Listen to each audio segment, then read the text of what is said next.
What's up, everybody? Welcome to the Unnamed Podcast. This podcast does not have a name yet, but I guarantee you're going to enjoy it. My name is Michael Flicks. I'm Janaya. And we here to talk to y'all, man. It's gonna be a lot of different topics we're gonna talk about. We're gonna get into a little bit of everything each week, man. We're gonna get into a little bit of everything each week. This podcast actually came about because if any of you follow me on YouTube or Instagram or anything, I actually have a couple other podcasts. One specifically, the Family Room podcast. And actually, Janaya and I have known each other for a little over 10 years now, and actually just recently reconnected on Instagram.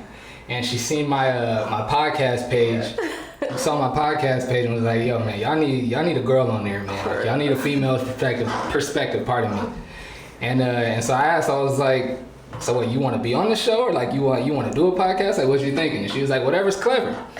And you know me, I've been. This is what I do. So why not do another podcast? And actually, every podcast that I do with a guy, whether it's the Family Room podcast or my fatherhood podcast, a dad pod. All the podcasts that I do, it's me and another guy. Or my sports show, I'm doing it by myself, and that's just whoever I'm with. So I've actually never done a podcast with a girl before, and I've wanted to. For a long time, I was thinking maybe I should bring a female co-host on to the Family Room podcast, but I'm glad it didn't work out though. I'm glad that one kind of stayed this way now, and now we have this show. It's gonna be a lot of fun. You wanna, kind of get into you a little bit or what? Into me?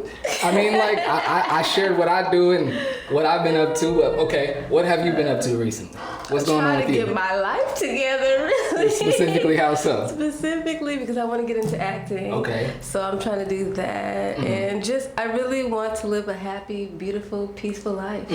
So that's why I'm always at the beach with my seals. I see you. Yeah, you be out there every day. And I just want to build my own life, like my own path. That's really what I want to do. So I don't want to know 9 to 5. I don't want to work at the mall. I don't want to work behind a desk. That's not me. And it never really was me. I would always go from job to job. So now I'm just like, you know what? Move the mic just a little bit closer, please. This is what I really want to do. I hear you. What and not. This isn't an interview. This is our podcast. Yeah. This is the first introduction. So, how long have you wanted to act though? That was the first thing I've ever wanted to do my whole entire life. I remember being like 5 years old and watching Sister. Oh my gosh. I was like, ever since I saw Tamara, I said, that's what I'm supposed to be doing. Like, that's me. Like, this is it. Like, there's no other thing. And I've always wanted to do it, but I'm just like so shy in front of the camera, I get a little nervous, but like, I'm just trying to get over that. So I feel like with this, it's going to help me. But I like talking to people, and I like talking about stuff. And you have good conversation as well. Yeah, I actually really like talking to different type of people. So it's all working out. Right. Have you done any acting before? A little, but I was nervous, so it sucked. Like, I know I could be like literally the best. Like, because I literally see myself in my mind. I'm like, I can do it. I know I can. That's cool. I mean, not anything big time, but I went to a performing arts elementary school. I went to Valencia Park. Oh, that's a performing arts school? It used to be. I went, I'm 32, so I went like in the early to mid-90s. And from what I understand, it's still has a little bit of that, but that and I went K through 5th, so all my elementary school years was there. And it was a focus. It was the school, like the little like slogan for the school was Valencia Park for academics, drama, and dance. How cool. And so every, at that school, like, and it's funny because that was my elementary school experience, and that was all I knew. I assumed everybody did that type of stuff at every school. So like at our elementary school, it was like you had an elective, but the whole class went there. It wasn't like a few people chose stuff and you separated. The whole class went there. And part of the year, like for a few months at a time, it was drama. So you went like to the acting, and there was like a classroom like with a stage up there, and you would get in little groups and act things out. And then also with having that element in our school, like I used to audition for all the plays and everything, and it was like real hardcore. Like you had to audition like. They would bring for real. They would bring everybody that was going out for the play. Yeah. You had to come up with whether it was a poem or a monologue, whatever you wanted to do. You had to have that memorized, and they had everybody that was auditioning, so like 70 kids. Oh. And you had to get up there in front of all of these kids, some of your friends, but a bunch of kids that you don't know, and do your best to like perform and not be nervous and all of that. And I remember I auditioned, like I was dying to be in a play, and I auditioned like 2 plays in a row, 3, like maybe even 3, and didn't get it. And then that 3rd or 4th one, I remember I memorized the not the I Have a Dream speech. It's called the I Am Somebody speech. Oh. And I'm up there mad nervous, like talking like my, you know what I'm saying? You know, you can feel that little thing in your throat, and it felt like you know what I'm saying? Yeah. I was mad nervous. I remember walking off, like I got through the whole thing. Yeah. Or no, I almost got through the whole thing, and I kind of forgot. And I mean, I never forget the drama teacher, Miss She was like, "Don't worry about it. I know that poem is really long and really tough. Don't worry about it." Oh. And the way she kind of like kicked me off the stage, I was like, "Dang, I didn't get it." And it was really like you would see in the movies, like they would post a list in the window at the drama teacher's classroom. You had to go and check in front of everybody, and if you didn't make it, you just didn't make it. Yeah. You know what I mean? So I did that, and I loved it. I had a lot of fun doing that. And my mom told me I should keep doing it, but I got into sports and was like, I'll leave the acting alone and get into sports. Oh. But I definitely wish I stuck with it though. And I actually want to do a little bit of acting myself.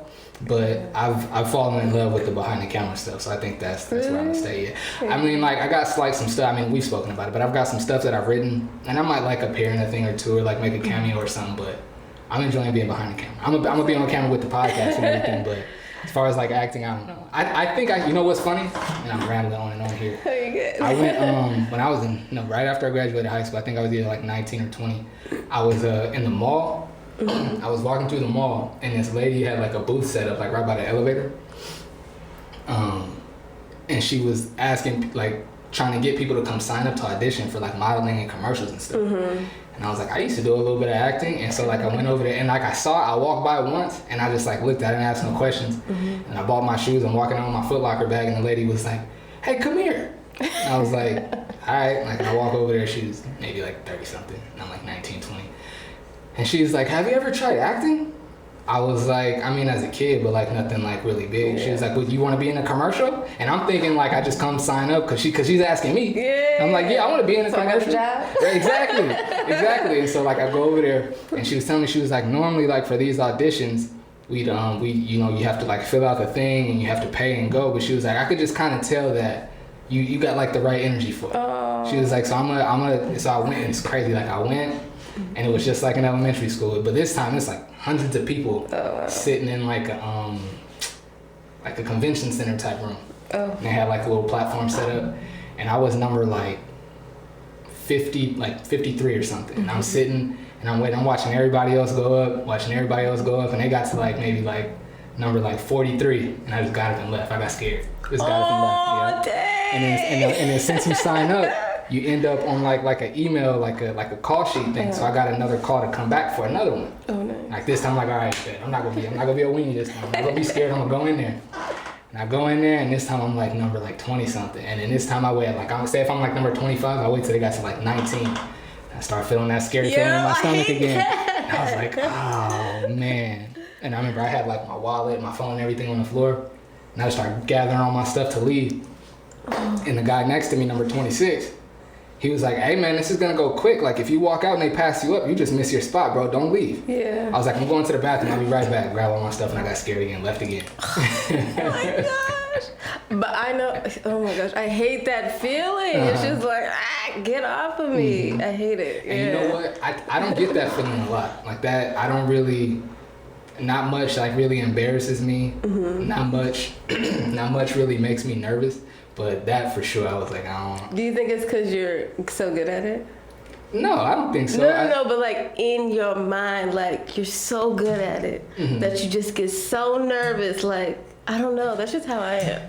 I think maybe, because I've only told that story a couple times before. I think, and the last time I was saying, I think maybe I got scared because I know, because I've practiced and I've done that type of thing before, but I think if I could just like miraculously have the part and be on set and like going through it, I think I'd be fine. Yeah.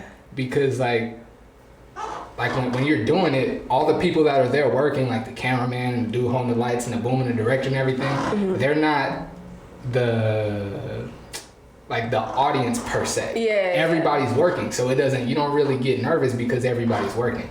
And I think with the audition, it's like everybody. You know what I'm saying? So I think Yeah. that's what it was. But I've thought about that. Like I should find somewhere else to like maybe even get a coach or like maybe like just try to do it again. I think I could do it. I know I could actually. Yeah. I just like I said, I fall in love with the behind the camera side. You know what I mean? Yeah. For sure. We gotta find you some auditions though. I gotta get a coach though. You know what? But I found this guy on Facebook, and I don't know. I was just like, he needs to be my coach. He's just so like, I'm like, yes. Actually, you know what? Now that I'm thinking about it, my boy Braxton. This is actually his brand KRSN, Knowledge Radiates Success Network. I produce his podcast out in Marietta, and his buddy Chuck is an actor, and he was in like episode 3 or 4 of Snowfall. Really? Yeah. My friend was just talking about that show. Have you watched it at all? No, I've never seen that. He said it's tight. They asked him to say his line, and he said it, and I was like, I'm gonna go back and like make sure, like, I mean, I would recognize him if I saw him. I was like, make sure I go back and listen for that line.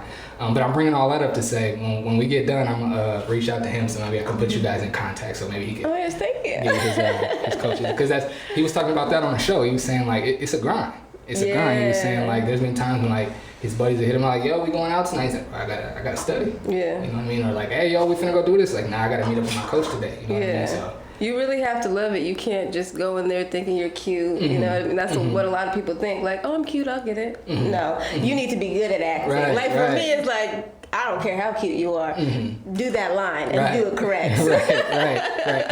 I feel like if see, I told you I was eating too fast. I feel like the pretty faces with not very much talent, with all due respect, end up in the music videos where they don't say anything and they just kind of got to flash or smile or they got to dance and move a little bit. But for sure, like you said, it takes like real talent. You gotta. And you really have to love it. Yeah. You can't get up there and be like, I'm so cute. No, get out. right. And have thick skin with it, because the dude that I was, his name is Chuck. He was in Snowfall. He was saying his times you'll shoot 3 episodes and all of your parts will get cut out. Oh, yeah. How rude. Yeah, and they'll tell you like, and I know for a fact, like, because I've got to help out on a few sets before. The talent will show up for work and they'll make all new changes to the script. And the talent? Yeah, like so the actor will show up, like with their lines, everything good to go. I've been studying for 2 weeks. I know my lines, I'm good. And then you show up and they've done rewrites and they've changed things in the script. And so like after you know what I'm saying, you get all dolled up and you get all made up, they hand you the script. And you gotta go in your trailer and practice for an hour and be expected to perform with just an hour's time of practice. So it's a real grind. I can do it. That's the attitude. And from what I've noticed, like you get used to that, and you don't even. It's not that you practice what they give you thinking it's gonna get changed. Like you practice it assuming you're gonna perform it, but they make changes all the time. It's crazy. Woo. Yeah, for sure. For sure. So that's you know what I'm saying, that's a little the intro about us. You know, like I said, I'm a cameraman, a podcaster. Janaya's an aspiring actress. We go get her on screen somehow. We gonna get her on screen for sure. For sure. Like I said, man. So that's our long-winded way of saying that's how this podcast came to be, and we gonna have a lot of fun on this podcast, man. Still don't have a name, but we gonna have a lot of fun. We're gonna talk about on this podcast, like I said, we're gonna talk about a little bit of everything. But we're not gonna be a gossip podcast. We don't want to just come in here and talk about what this celebrity did or what that celebrity did. What we plan to do is, and correct me if I'm wrong, but what we plan to do is take topics that happen in pop culture and talk about the topic of it, not the people or how they behaved in that situation. The whole right of it. Right. Because I mean, it's enough people doing that, like talking about exactly what an individual did. You know what I mean? Yeah. So to me, that's kind of annoying too. It's like, all right, they made a mistake, but let's talk about the real, like, what's the real problem? And then furthermore, I think that's what ends up happening with shows that, like, because even with sports shows, like, everybody talks about the same thing. Like, if LeBron drops 40 points, every sports show is going to talk about LeBron dropping 40. But if you're not talking about it in a unique way with a unique perspective, you're just going to be like everybody else. True. You know what I mean? Yeah. So, with that, one of the things that happened this week was, a domestic violence situation. I mean, if you pay attention to social media or pop culture, you know who it involved. But like I said, we're not going to get into the people. We're going to talk about the topic of it. Yeah. Domestic violence is serious, man. It's you know what? I've been leading this whole time. I'll let you go first. Well, I was going to ask you, what would be your definition of domestic violence? My definition of domestic violence, good question. My definition of domestic violence would be any physical violence, any physical altercation that occurs within that relationship that either party doesn't want. Because I mean, you play fight, that's whatever. That's not domestic violence. But any like physical altercation that isn't wanted from either side, that is domestic violence, in my opinion. True. What do you think? So not mental abuse.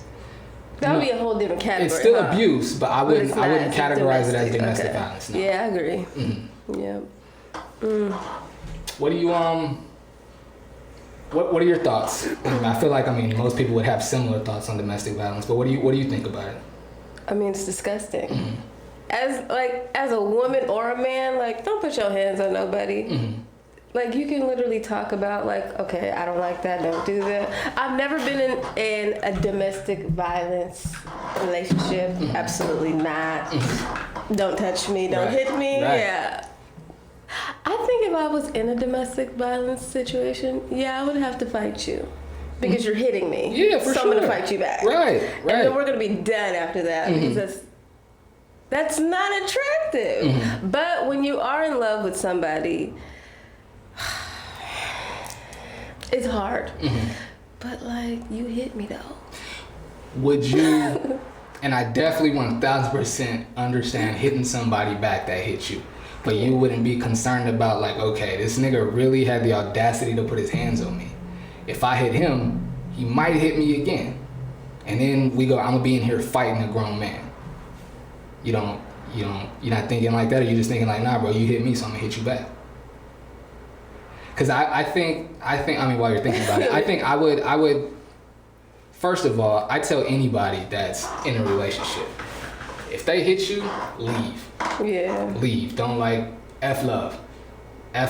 Find somebody else to love. Like, if somebody hits you once, they more than likely would do it again. Oh, yeah. And you're going to want to defend yourself, and this is going to just lead down an ugly path. You know what I'm saying? Absolutely. So I feel like if somebody hits you, and this is just my opinion, I'm one man, you don't have to agree with it. But I feel like if somebody puts their hands on you, get out of there. And I mean, everybody should understand that you shouldn't like let your anger or your feelings bring you to physical violence. Yeah. But I feel like that should be something that's said up front. Like, if we could argue, like we're gonna watch our mouth when we talk to each other. We can have a heated argument, and we can yell and we can curse if that's what we're gonna do. But if you hit me, it's a wrap. And I feel like those things should be understood, because I've seen situations where like a dude will put his hands on a woman and like, I love you, I made a mistake, I'm sorry. And it could be true. Yeah. It could be true. And he could be like, I would never do that again. But I feel like, why roll the dice? Like, why take that chance? Like, they did it once. And that's for either side, even for a dude. But love is strong. I feel it. And it's much easier said than done. And I've full disclosure, I've never been in a domestic violence situation ever. Yeah. So of course it's easy for me to say what I would do. Like, it's easy for me to say that, but I just feel like it's too slippery of a slope. Like, and I carry that type of energy in most situations. Like, that's a flagrant violation. Like, if you violate me, whether it's a friendship, whether it's your significant other, whether it's your mom or your dad, like, if you violate me one time, the relationship has to change. Like, if you're my family, I can't make you not my family. Yeah. But that means I'm not gonna be around you anymore if that's what you want. Yeah. You know what I'm saying? And I just feel like that's just how it should be kept. Like, I don't see the point in sticking around and seeing if it's gonna happen again. Yeah. Much easier said than done, I know. It is. But for me, it's just like, okay, I'm not about to fight nobody, especially my man. But if you get me to that point where I'm just like, oh, I'm about to fight you. Like, I'm gonna fight you. Right, I get it. Period. I get it. But at the end of the day, it's like, you're fighting a man. You're not gonna win. Like, come on. But it's just like, I don't know. It's just, you mad at the moment. I don't know. I just, love is strong. That's all I can really say. Because I haven't been in a domestic abusive relationship, but I've been in a mental abusive relationship. So it could have spiraled into a domestic, but I don't think he would have you can't talk about other people. I don't know what he would have done. Right, You know, but it's just so draining. But the love is so strong, even though this person like does horrible things, you know, says horrible stuff to you. It's like, but I love you. You know, like I know who you truly are. That's not who you truly are. You're saying all these things. That's not. You don't mean that. You know, you start to make excuses for people. So I think like, when you are in a domestic violence situation, it's kind of like the same thing. Like you're making excuses for somebody, and that's why they stay. I don't know. Just as women, I feel like we just really, really. Well, for me, because it's a different generation out there right now. It's a fact. For me, it's like if I love you, like I'm gonna ride out with you. You know what I mean? But if you hit me, like, nah, I can't. I can't. So I'll get to the place, I have different steps. Or I'm just like, okay, what's happening? Like, that's in the beginning, like, what, who are you? And then it's like, oh, but I love you. But you're not that person. You're this person over here. Like, you're an amazing person when you're not. I feel like that's a demon. So when that demon ain't controlling you, like you're an amazing person. I know who you really are. But then you start to get tired. You know what I mean? Like you literally feel drained. You get depressed. You get just sad. You're just not happy. And then you're over it. And the relationship is done. Yeah. So those are my stages. I can't do it. But I'll never be in a abusive relationship ever again, mentally, physically, none of it. No, not for me. Good. If you don't make me happy, I heard that. You gotta go. I heard that. But people be acting though. For real? People are good actors. For real? That's a fact. You gotta really get to know people. Have you ever been in a situation like where you witnessed domestic violence or had to intervene? I don't think I have. No. But one of my friends came to my house after she was domestically abused, and that's my baby, so I love her, and I was just, I was in shock, you know, so, yeah, she was just crying, I was just like holding her. That's my baby girl. I've never seen anybody like it. No. But you know, I feel like a lot of girls be hitting guys nowadays. It's true. I'm being honest. It's like true. they just really, because they know like my man gonna hit me back. If I don't know if he is, but I've seen like, no, can't do it. Nah, you can't do it. I asked because I've actually never told this story before, and when I saw what I saw on social media and knowing that our first podcast was gonna be today, I was like, you know what? This is gonna be the first time I tell this story, and I hope it's framed because it's literally something that I've carried for, I want to say 10 to 11 years now. Oh my gosh. And it's legitimately haunted me. Like I've had nightmares about it. I've like held myself accountable for it. So what happened was my friends and I won't give any names, but me and 3 of my friends were at another friend's house, and that friend's house, he shared an apartment with his girlfriend. I don't know if they have been beefing all day, but it was one of those things where like we came over and like even walking, I'm an energy person. Yeah. Like walking in, you could just tell that something was like off. You know what I mean? But this was also back when like I hadn't learned to really like trust my gut and to trust my instincts. Yeah. Now when I walk into situations like that, I'll kind of sit there for a minute like, am I bugging? Am I bugging? But if I keep feeling it, I'm like, nah, I gotta get out of here. Something doesn't feel right. But I wasn't, I don't know if mature is the word, but I don't know if I had evolved enough to listen to my instincts. Yeah. So I just stayed, and come to find out the bad vibe was that the homie and his girl had been beefing. And so we in there, enjoying vices and, different things. And they get into it, they start yelling, and his girlfriend, like, he handed her the keys and was like, just take the keys and go. And she, like, had the keys, and, like, she's standing, like, he's sitting down at the table while we're playing cards or dominoes, whatever we were playing. About this distance right here, she's standing over him. She threw the keys at his face, like, hit him in the eye right here. Ooh. Like, cut his eye right there, and he jumped up, and they started tussling. Oh my God. And like where we, and mind you, it's 4 of us sitting at the table, one other person kind of standing in the kitchen waiting for his turn to play. and their apartment was small, and like where the table was, they had like a, you ever been in those houses where like the door to the bathroom is like a sliding door that just pulls straight out and goes? It doesn't like open or close. It's like a I've never seen one of those. Slide. But yeah, so like, and it was like right there. And so like when he grabbed her, the door was already kind of like semi-open, and it like slid open, and they went into the bathroom. And they're going at it. Like they're going at it. And I want to say 18 or 19 at the time.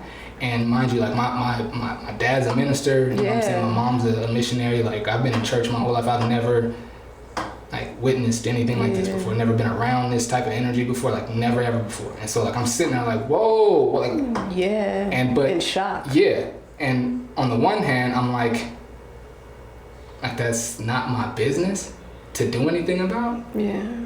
But I know it's wrong though, and that's a girl. You know what I mean? And I've always been raised, my dad raised me, you don't put your hands on females. You don't put your hands on women, period.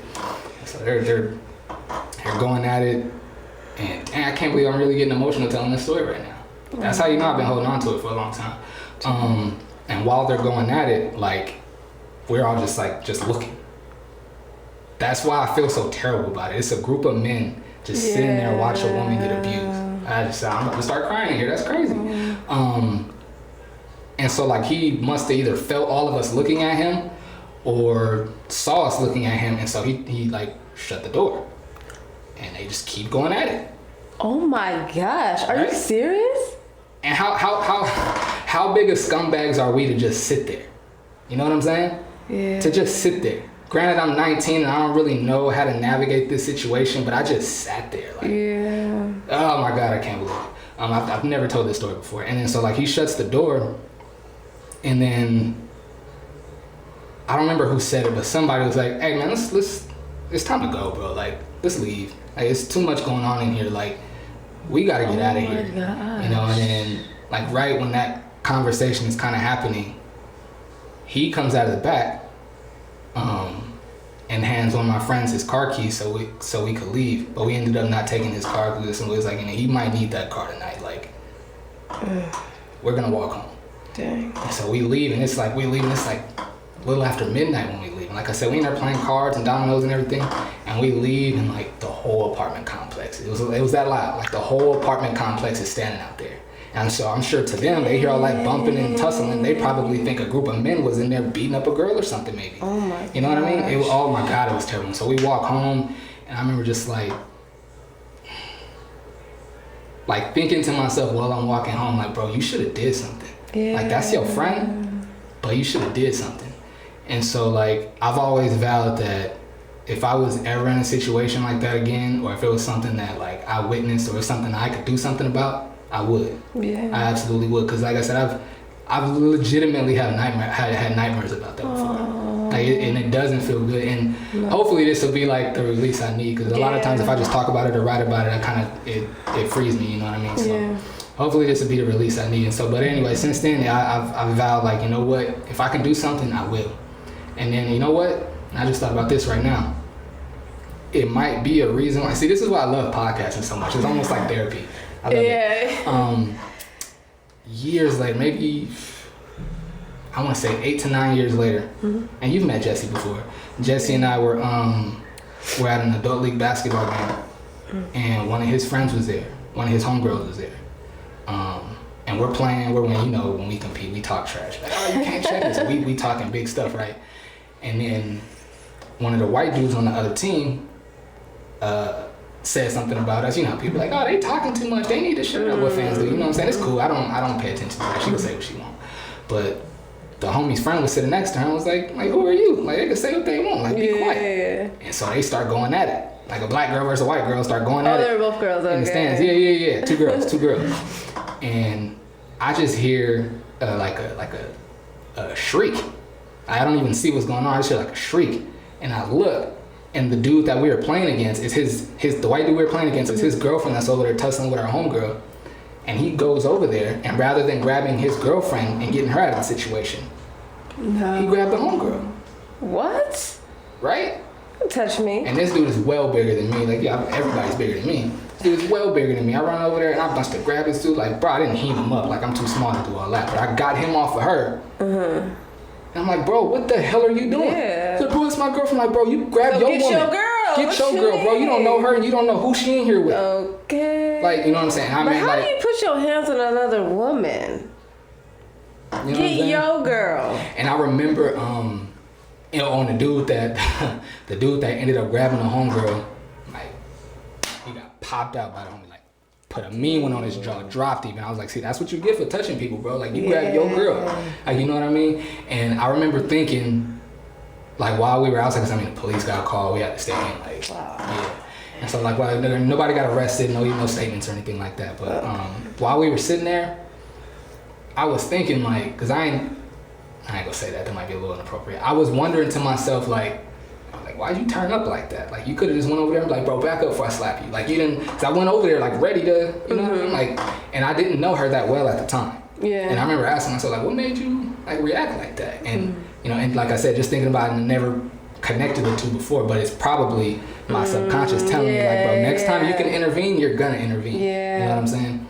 And so I guess that's my long-winded story of saying, like, if you see something you gotta do something. Whether even if you can't physically do anything, call somebody who can physically do something, man. Because not everybody is like sensitive and emotional and like carries things around the way I do. But it's not a good feeling to like be like damn near haunted by something like that. You know what I mean? Dang. Yeah. Are you still friends with him? The guy? Mm-hmm. No, but not because of that. Not because of that. We ended up falling out about something else. Actually, we didn't fall out. He just decided he didn't like me no more. I don't even know what happened. I don't even know what happened. You know, actually, I did nothing. But you don't like me. This podcast got me spilling all my stories. You know what actually happened? I didn't even know. He and I, we've had our issues. Again, our issues have never had anything to do with that situation. Yeah. But he and I have had our issues within our friendship. And 2019. My brother called me and was like, and after this we can move on to the next topic. 2019, my brother called me and was like, hey, we getting together for so-and-so's birthday, you should pull up. I'm like, all right, cool. I think he texted me that. I'm like, all right, bet. Like 10 minutes later, and I'm excited because it's been a long time since all of our friends, like people are married now, we spread out, so it's been a long time since we all been together. You know what I'm saying? We're supposed to go to Olive Garden for the homie's birthday. Like, oh, this is gonna be dope. Like, oh, this is gonna be dope. I'm telling him, I'm like, oh man, I can't wait tonight. It's gonna be so fun. I haven't seen so-and-so in so long. We're gonna catch up, blah, blah, blah. 10 minutes later, my brother called me, the same dude that was in the domestic violence situation. 10 minutes later, my brother called me and was like, hey man, buddy put this together and he said y'all beefing right now, so he don't want you to pull up. I'm like, what?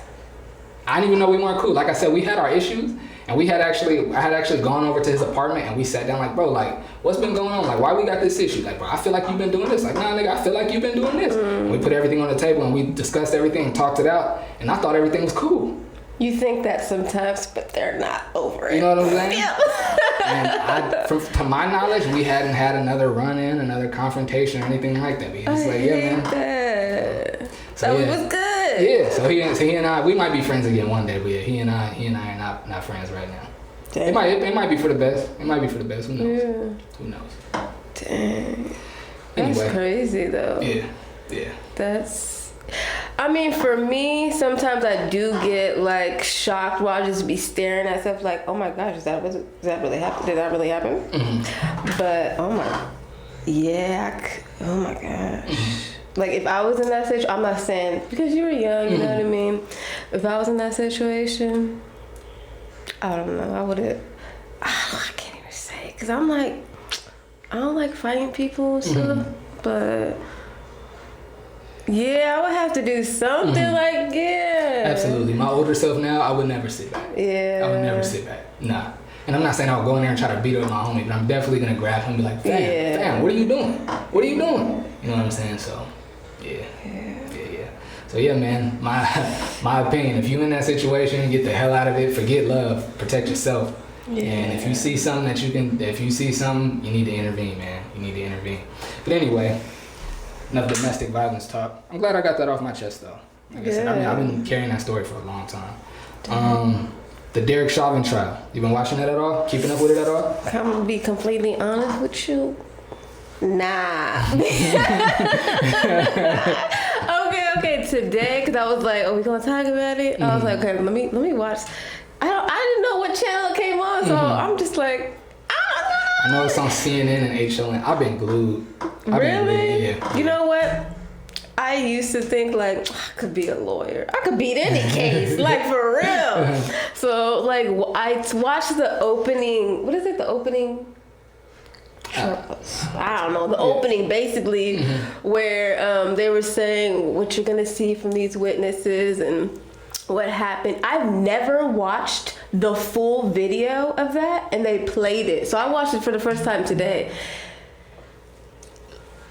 Literally, oh my gosh, I don't even want to talk about it. I hear you. And it's heavy. It's heavy. I was watching it with my mom, and I was telling my mom, like, this is hard to watch because you literally get.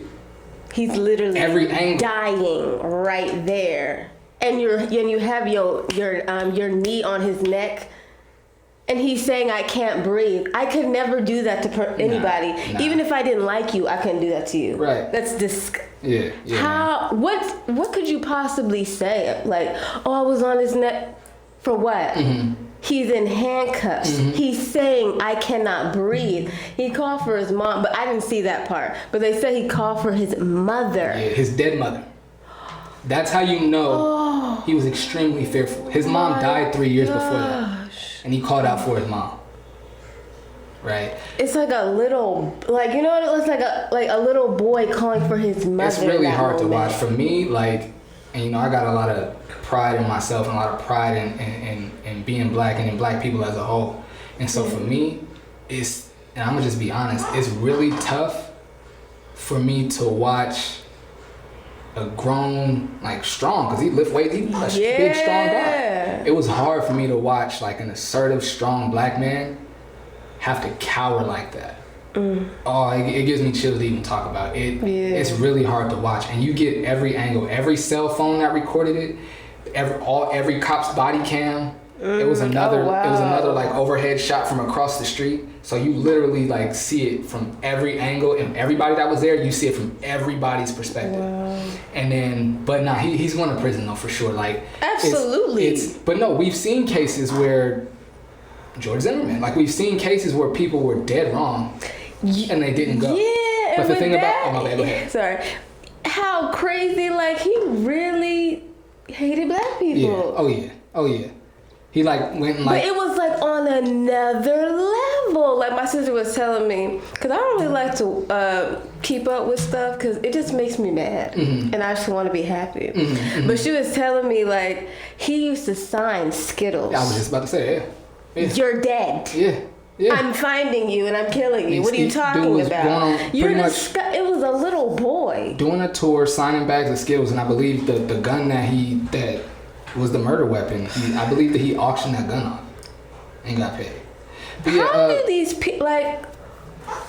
But what's it called? Derek Chauvin, he's going down like because absolutely he has to because like it's like it's a perfect storm like. So one of the witnesses, I don't know if you saw, but like the lady that walked up and said she was like the white lady that walked up.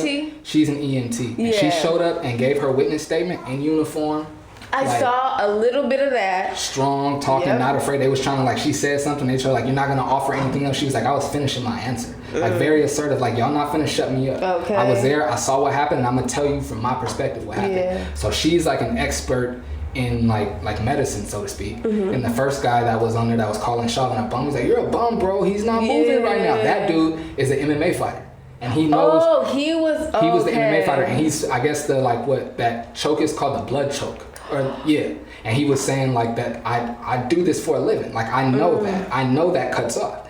And like the Chauvin's attorney tried to get up there and saying, so like the choke is like from both sides. He's like, no, bro, you can do it from just the one side. And that's what he did. Like, and so you have those two expert witnesses, and then another witness I believe was the police chief that came in and I was like, nah, we're not taught to do what he did. We're taught once you have them handcuffed and on the floor, you don't need to apply any pressure to them. Like they can't do anything. Just hold them on the floor. So now he's going away. But I have to watch it. Like I feel like when I'm not watching it, like I'm not.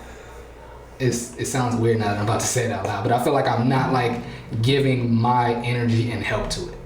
Like I'm weird like that. Like when I'm watching it, I feel like if I'm not watching it, like I don't know how to describe it. I don't know how to You're describe letting it go. You're not being a part of it. Exactly. You're not riding out for it. Even furthermore, like I know, and it's absolutely crazy because it doesn't make any sense. But I feel like if I'm not watching it, like what should happen is not gonna happen. Like I'm weird like that. I'll be like, nah, I need to watch, bro. Okay. It's not like I say because something. If I don't watch, then it's not going to good. Because it's not like I'm like, no, he lying. Like they can't hear me from home. But I feel like if I'm not watching it, like what's supposed to happen isn't gonna happen. So this time, like I take the remote from my kids. Like, sorry, find an iPad or something. I gotta watch the trial. Like, sorry. Oh, but it's really so stressful. It is stressful. Why are people like this in life? Mm-hmm. Like, why do we walk around with people that hate like? Literally hate people like that. Like I can understand, like I want to fight you. Like I get that. But like you really took somebody's life away and they call for their mom. They were on the over $20. And he said he didn't know it was a fake 20. Which I don't care if it was if he knew he was going in there. Like you literally took somebody's life away for that. Speaking of the fake 20, the dude in the store that took the 20, did you see his testimony? The dude, so the clerk that was behind the counter that eventually called the police because he said that's protocol. Like you get a fake bill, you're supposed to make the call. And he was on, nah, I felt bad for him because he was in there. He was like, part of me feels like I should have just took the 20. I mean, yeah, like, you do make bad decisions. Or not call. He was like, or just not call. I should have just told him, like, you know what, bro? I'm not accepting this bill. Get out of my store. But he was like, the fact that I called and that was the outcome. Yeah. He's like, I feel really bad. So I've been struggling. He was like, in so many words, I'm paraphrasing, but he was like, I've been struggling with, like, I should have just took the 20. You know what I mean? Yeah. That really sucks. He probably, like, man, he probably gonna be carrying that around for a long time. Like I was carrying that story around. That's tough. Yeah, that's sad. I don't blame him for that though. Although, like, yeah, you did call, you shouldn't have, but he didn't think that was gonna happen. Right, obviously. So for me, it's like, okay, yeah, you didn't think that was gonna happen, but for me, like, I'm taking the 20 and whatever. Like, it's just not that serious to me. It just makes me mad. Like, I'm definitely not gonna call the police. Yeah, and it happens. Like, and I'm gonna tell the manager, okay, yeah, somebody gave me $20. They needed something to eat. Like, I'm not about to. No. And he was saying part of the protocol is like if you accept a fake bill, it comes out of your paycheck. Then it comes out of my pay. It's just $20. And to what I was saying about like it happens, I remember being in the drive-thru with my same friend, my buddy Jesse, that I do the podcast with. I remember being in the drive-thru at Carlos Jr. and I didn't know. Like I literally had just cashed my check. Yeah. Cash my check. This was young before I would put my money in the bank. I just wanted to feel like I had a whole bunch of money in my pocket. Roll. Exactly. So I'm walking around with a whole bunch of hundreds of dollars in my pocket, thinking I'm balling. I get the Carl Jr. I order my food at the drive-thru. I give her the 20, and she look at it, she mark it, hold it up. She goes, "This is fake." I was like, "For real?" She was like, "Yeah, this is fake. I can't take this." Yeah, people don't know. So I just went in my wallet and gave her another one. You know what I mean? Okay, so it's very common. So it's common. It happens. It happens. Yeah, man. Enough heavy stuff. Let's get into a little bit of the astrology that you're into. I'm not into it. Oh, okay. When you spoke about it, I thought she was into it. Okay, I'm trying to get out of it because it really is a part of witchcraft, and I don't want to be associated with that. You know, it's like literally a whole different. It's a whole conversation. But I'm trying to get out of it. But there's just some things that like just add up with people, you know, like my favorite sign, I don't want to get into it, but they're Geminis. I love a Gemini. Like, I'm obsessed. I love them so much. I didn't say you're not into it, but you love a Gemini. I'm not into it, but everybody that tells me they are Gemini, we just get along. They're funny. They're the Tupac. Okay. A Gemini. Okay. My best friend, she's a Gemini. Oh my gosh! What like month or whatever are the Geminis, and what's like some specific traits for Geminis? Gosh, they're amazing. Okay, so they're June, but what is it? May 20. What is it? I don't know. Something in May, and then it goes to June. So I don't know. I'm not really deep into it, but. Basically, those are the months. But yeah, I don't know. Like, Geminis are it for me. Like, we go together. You just have the best fun. They're an air sign. I'm an air sign. I don't want I was gonna say, what are you? am, but I'm a Libra. Okay. But they just like, they just get me. It's just like, it's just clean, fun. It's just very airy. It's not deep. It's just, let's just have fun. And they like to do bad things. But you'll never feel that like why you like them? Because you like doing bad things? But you never feel like you're doing Okay. bad things. You're gonna have the time of your life. I was about to say, I don't know where you're going with that. You're gonna feel like you're having the time of your life.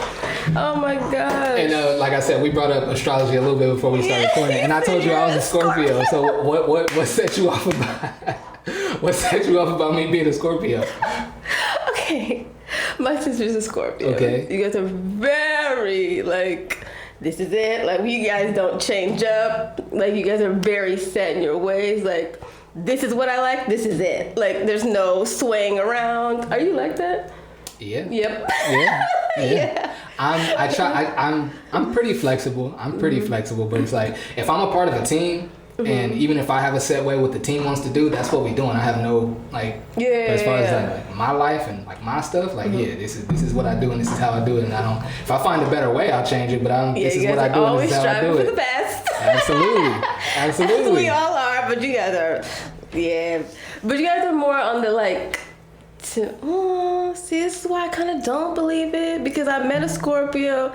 He's wild. Like, he's just, I would think he's a Gemini, you know, or something.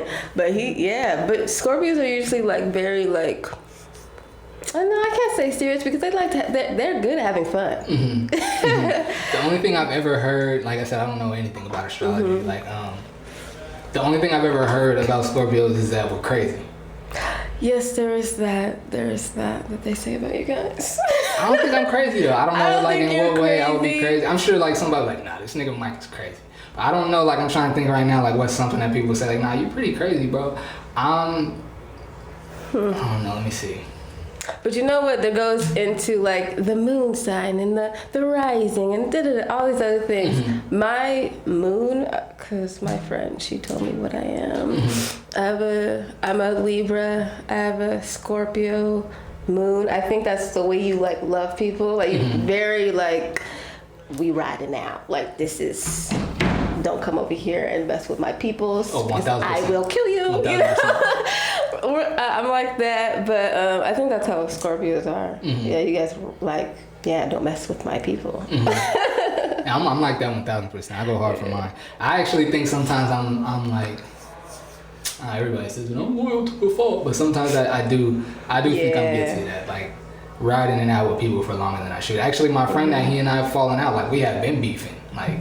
And I said we might be friends again, and but it might be that we're not friends for the best because he and we had been beefing for a long time, and I feel like I was being treated like less than a friend.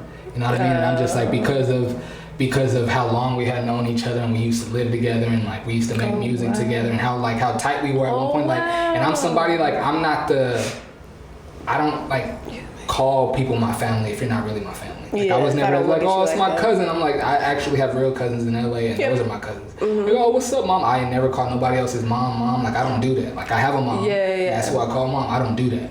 And this is somebody that I used to tell people was my older brother. And I don't do that. You know what I mean? Yeah. And then so for us to find, I think that was part of the reason, like, why I was loyal to a fault or held on for so long. Because I'm like, nah, I used to call this nigga my brother. Like, how could I turn my back? How could I not be friends? Like, whatever happened, we can get past. And I do still believe that, but it might just be that we're not friends for the best. But that's, you know what I'm saying? I do absolutely think I've been, I think we all have been guilty of being like loyal to a fault. Yep. I think it's the worst, or you get burned the worst by being loyal to a fault when it's like a relationship, like a couple relationship. Yeah. You know what I'm saying? And granted, people deserve second chances, and you should try to, you know what I'm saying, especially like once you hit a certain level, you should try to ride it out with people, but some people don't deserve it. Right. I do think everybody deserves a second chance, but that doesn't mean that you'll get one, or that person believes in giving second chance. Yeah, you know what I mean. Your second chance may be with someone else. Exactly. You know what I'm saying? Like that. Yeah, you're absolutely right about that. Your second chance might. You don't make a mistake over there. Somewhere. Yeah. Let them learn from you. Let them learn from what you do. I already learned. Okay. Dang. This was fun, man. We went through all our topics. This was fun. We had like 50 minutes. I think that's a nice solid podcast. We didn't even talk about all the other signs. But it's okay. We can if you want to. I don't know nothing about the other signs. Really? I don't know anything I don't want to about be anything. up here telling people to get into this. Don't get into this, people. You know what's funny? I actually have a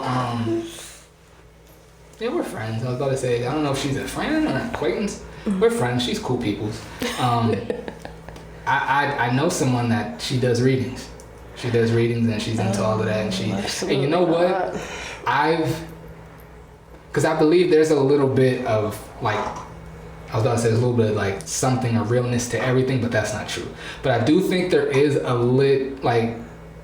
it does make sense to me sometimes.